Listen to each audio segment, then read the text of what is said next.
FATCA quiere decir Foreign Account Tax Compliance Act, o sea, la ley del cumplimiento de cuentas, sobre cuentas para efectos fiscales. Y de account me refiero como a cuenta bancaria, si lo debemos entender.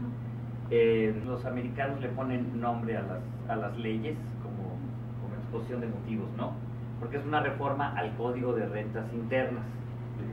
Si no me equivoco, es el título 26, se llama así el Foreign Exchange, el FATCA, este famoso que se llama el Foreign Account Tax Compliance Act, se llama ley, es una reforma al código. ¿Esto de dónde surge?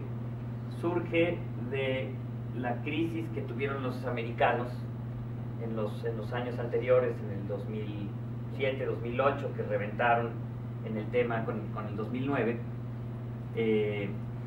Por lo menos a nosotros nos pegó la crisis entonces, donde descubren que hay una crisis bancaria, algo similar, cuando la crisis que nos pasó en el 94, 95, fue una crisis que derivó en la imposibilidad, situaciones económicas que derivaron en la imposibilidad de que la gente pudiera hacer frente al pago de sus hipotecas, de sus créditos bancarios, de sus tarjetas.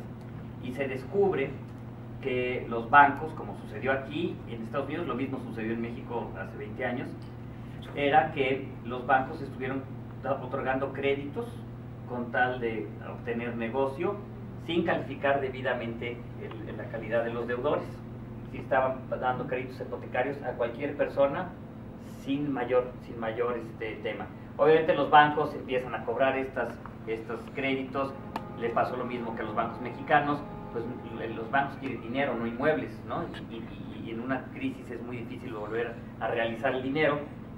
Y igual que nuestra crisis, el gobierno americano centra su atención en el sistema financiero gringo para decir, aquí hay un culpable de que esta circunstancia se haya acelerado. Y son, por una parte, los bancos ofreciendo todo tipo de negocios, y por otro, los vamos a llamarle cuentavientes, contribuyentes, diagonal cuentavientes, que entran y obtienen alguna ventaja de convertirse en deudores de la banca, y empiezan investigaciones muy fuertes, sobre todo con el tema de las sucursales en Estados Unidos de algunos bancos suizos.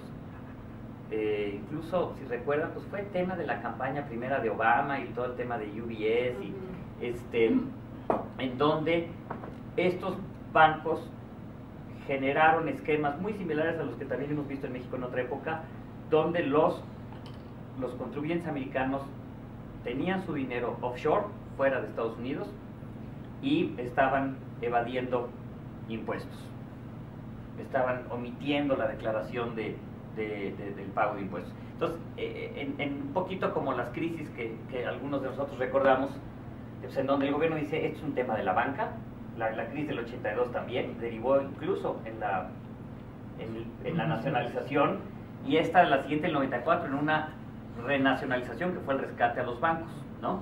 El gobierno los vuelve a tomar, vuelven a poner en orden, y lo que nosotros imaginábamos que solo pasaba de este lado de la frontera, que pasó en el 81, 82, y lo que pasó en el 94, 95, pues le pasó a los gringos 20 años después. Entonces, y aplicó el gobierno la misma receta. Esto no es culpa mía, esto es culpa de alguien más. Y se voltearon contra el sistema financiero, en específico contra el sistema financiero internacional. Entonces, de ahí vienen una serie de enmiendas a diversas leyes.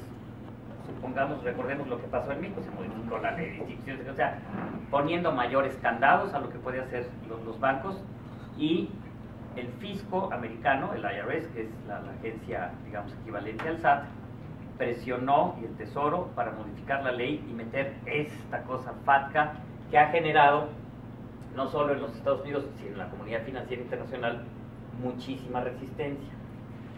¿Por qué? Porque es una modificación muy sencilla que obliga a los bancos en el extranjero que tienen negocios o recursos de fuente americana, tienen algún contacto con los Estados Unidos. Toda esta legislación obliga, el FATCA obliga a las instituciones financieras, porque en general y algunas no financieras, pero que también manejan recursos. Vamos a ver ahorita algunas definiciones, pero pensemos, el universo, el target principal es el tema financiero, y ahí son bancos, aseguradoras, casas de bolsa, todo lo que entendemos como sistema financiero, también se define igual para efectos de esta ley. Los obliga a reportar anualmente al IRS toda la información que estos bancos tengan sobre cuentavientes americanos, personas físicas y personas morales. Hay una regla de mínimo de $50,000, de $50,000 para arriba, y hay unas excepciones que también las vamos a ver porque están en el acuerdo que se firmó con Hacienda. Cuando sale esta ley, dice, bueno, ahí está la obligación que tienen todos los bancos extranjeros. Evidentemente, la primera nota de esta legislación, como ha sido criticado incluso internacionalmente, en IFA, ¿no? Ahora en el Congreso de Boston se tocó otra vez el tema. Esta es una legislación claramente que no cumple con el principio de territorialidad de las normas, es extraterritorial porque obliga fuera de su territorio a personas no ciudadanas ni nacionales de ese país. Lo cual digas, bueno, pues que no cumplan, ¿no? Pero la consecuencia, porque la ley, conociendo este efecto extraterritorial, dice, puedes no cumplir, te da la opción de no cumplir, pero si incumples, cualquier ingreso que tú obtengas de fuente de riqueza americana, cualquier intereses, dividendos, capital gains, se va a sujetar a una tasa de retención del 30%. Entonces, hubo quienes midieron un poquito la consecuencia y obviamente los bancos, Manuel Trump menciona el nombre de dos bancos muy antiguos, centenarios, tuvieron que cerrar, ¿no? Suizos, porque no aguantaron, es decir, tenían la presión de algunos cuentavientes, es decir, no se puede revelar esta información, y quién sabe qué arreglos, pero el tema es que quiebran prácticamente estos bancos. Cuando sale la legislación se fue posponiendo. Lo que dice entonces la ley es muy claro, así de sencillo. Las instituciones financieras, las que están aquí calificadas, con las excepciones que aquí se establece, estarán obligadas a reportar anualmente al Servicio de Rentas Internas la información muy detallada del cuentaviente, de qué montos tiene, número de cuenta, su número de identificación fiscal, su saldo al principio, su saldo al final, intereses, toda la información detallada, ¿no? A cargo de los bancos, a cambio de que no se te establezca una tasa de retención del 30%. Entonces, esto, bueno, pues alarmó a la comunidad financiera internacional, el Congreso americano se amachinó, el gobierno americano se amachinaron y lo lograron pasar. Se dio una primera posposición de todo este programa porque es información muy complicada, se dio, pero lo que sí pasó es que a nivel internacional Estados Unidos sale una vez más con una ley extraterritorial y además una ley que en la mayoría de los casos, porque tienen tratados con muchos países, pues resulta violatoria de lo previsto en sus tratados.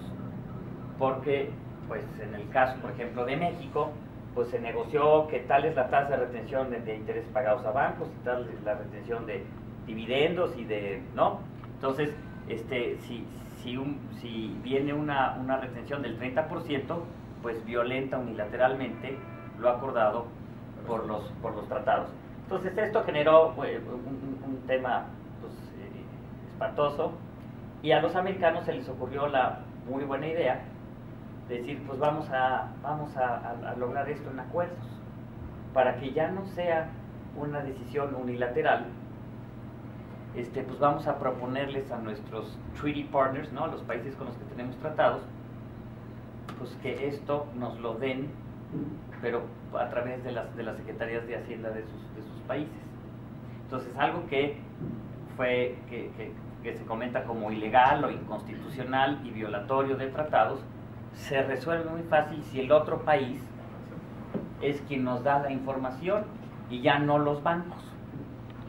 Entonces, en este sentido, establecieron los americanos este programa para los FATCA Friends,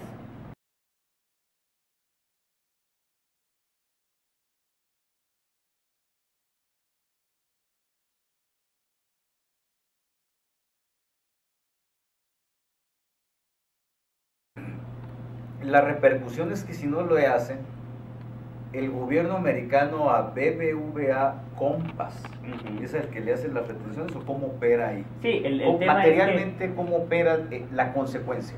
Sí. Típicamente tiene como target a los suizos, pero vamos a suponer, porque el caso mexicano no es muy común que un banco mexicano, Es la inversión gringa. Santander, le preste a un gringo, Okay. ¿no? Puede ser, y si era el caso, que es lo que andan buscando, que si ese gringo quería esconderse del fisco americano, pues abrir una cuenta en México, ¿no? Como mucha gente tiene esa creencia de, no, esta lana la tengo en Estados Unidos, no, pues sí sabe Hacienda que la tienes, o sí está en posibilidad de saberlo. Pero si este banco Santander, o Bancomer, o lo que sea, mexicano, obtiene ingresos, capta recursos, invierte en acciones de una empresa americana, y obtiene ingresos de fuente ubicada en Estados Unidos, ese ingreso, el que sea, se sujeta a una retención del 30%. Con independencia de cuál es... No, por eso digo, no importa si es intereses, capital gains, dividends... A rajatabla. A rajatabla. Cualquier ingreso, aunque esté exento, cualquier ingreso... Aunque esté exento. Dice no grabado. Sourced income, será sujeto a una tasa del 30%. ¿Tú pensarías si pudiera interpretarse que estuviera vinculado a la información que no proporciona? El ingreso que produce la cuenta que... No tiene nada que ver. No, son los dos. No, a John Smith no le pasa nada.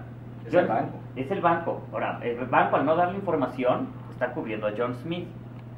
Sí, se está metiendo en medio y está pagando la consecuencia. Sí, ¿no? Entonces, el tema es... Por eso dices, dos bancos suizos midieron cuál era la consecuencia a la que se enfrentaba. Y se ve que alguien decía, espérame, aquí tenemos todo de algún gringo que no lo puedo soltar. No lo puedo soltar. Pues mejor quiero.